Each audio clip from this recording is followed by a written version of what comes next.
Thought దిగ్గర్. మీ అందరికీ thought దిగ్గర్ ఛానల్కి స్వాగతం.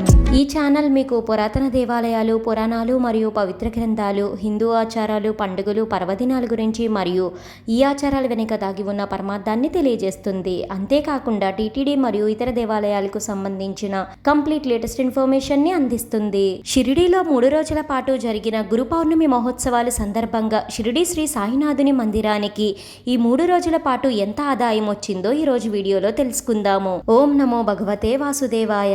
ఈ 2024 జూలై 20, 21, 22 తేదీలలో షిరిడీ శ్రీ సాయినాథుని మందిరంలో ఘనంగా గురు పౌర్ణమి మహోత్సవాలు జరిగాయి. ఈ 3 రోజుల పాటు జరిగిన మహోత్సవాలలో భక్తులు వివిధ మార్గాలలో షిరిడీ శ్రీ సాయినాథునికి విరాళాలు అందజేశారు.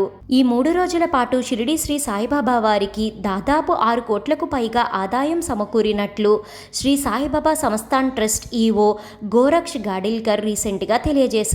గురు పౌర్ణమి ఉత్సవాల సందర్భంగా సుమారు 2 లక్షల మంది భక్తులు బాబావారిని దర్శించుకున్నట్లుగా తెలియజేశారు. ప్రపంచంలోకెల్లా అత్యధికంగా హుండీ ఆదాయం కలిగిన తిరుమల తిరుపతి దేవస్థానం తర్వాత షిరిడీ శ్రీ సాయినాథుని మందిరమే హుండీ ఆదాయంలో నిలుస్తుంది.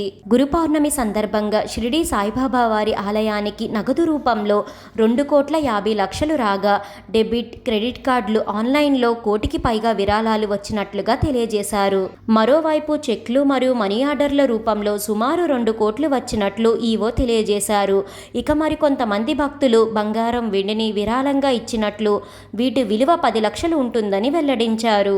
అంతేకాకుండా ప్రసాదాలు మరియు లడ్డూ కవర్ల అమ్మకం ద్వారా కొంతమేర సమకూరినట్లు, సాయి ప్రసాదాలలో 1,90,000 మంది భక్తులు అన్నప్రసాదం స్వీకరించినట్లు కూడా తెలియజేశారు. గురు పౌర్ణమి సందర్భంగా ఈ 3 రోజుల పాటు షిరిడీ భక్తులతో నిండిపోయింది. జూలై 21న జపాన్కి చెందిన 18 మంది భక్తులు బాబావారిని దర్శించుకున్నట్లుగా ఈవో తెలియజేశారు. అయితే గత 10 ఏళ్లుగా గురు పౌర్ణమి సందర్భంగా ఈ జపాన్కు చెందిన 18 మంది భక్తులు షిరిడీ శ్రీ సాయిబాబా వారిని దర్శించుకుంటూనే ఉంటున్నారట. అయితే షిరిడీ శ్రీ సాయిబాబా వారిని దర్శించుకునే భక్తులకు ఒక శుభవార్తని తెలియజేశారు ఈవో. షిరిడీని సందర్శించే భక్తులకు మరింత ఆనందాన్ని ఇచ్చే విధంగా థీమ్ పార్క్ను ఏర్పాటు చేయనున్నారట.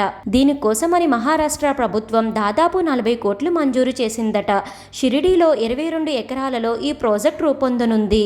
ఇందులో భక్తులకు షిరిడీ శ్రీ సాయిబాబా వారి జీవితాన్ని తెలియజేసే విధంగా లేజర్ షోని ఏర్పాటు చేయనున్నారట. తెలుసుకున్నారు కదండి, గురు పౌర్ణమి మహోత్సవాల సందర్భంగా షిరిడీ శ్రీ సాయిబాబా వారి హుండీ ఆదాయం మరియు మరెన్నో విశేషాలను. ఈ వీడియో మీకు ఎంతగానో ఉపయోగపడుతుందనే అనుకుంటున్నాను. మీ సపోర్ట్ కోసం ఈ వీడియోని లైక్ చేసి షేర్ చేయండి. ఇలాంటి మరెన్నో వీడియోస్ కోసం థాట్ దిగ్గర్ ఛానల్ని సబ్స్క్రైబ్ చేసి అక్కడే ఉన్న బెల్ ఐకాన్ని క్లిక్ చేయండి. ఓం నమో నారాయణాయ. Thank you for watching.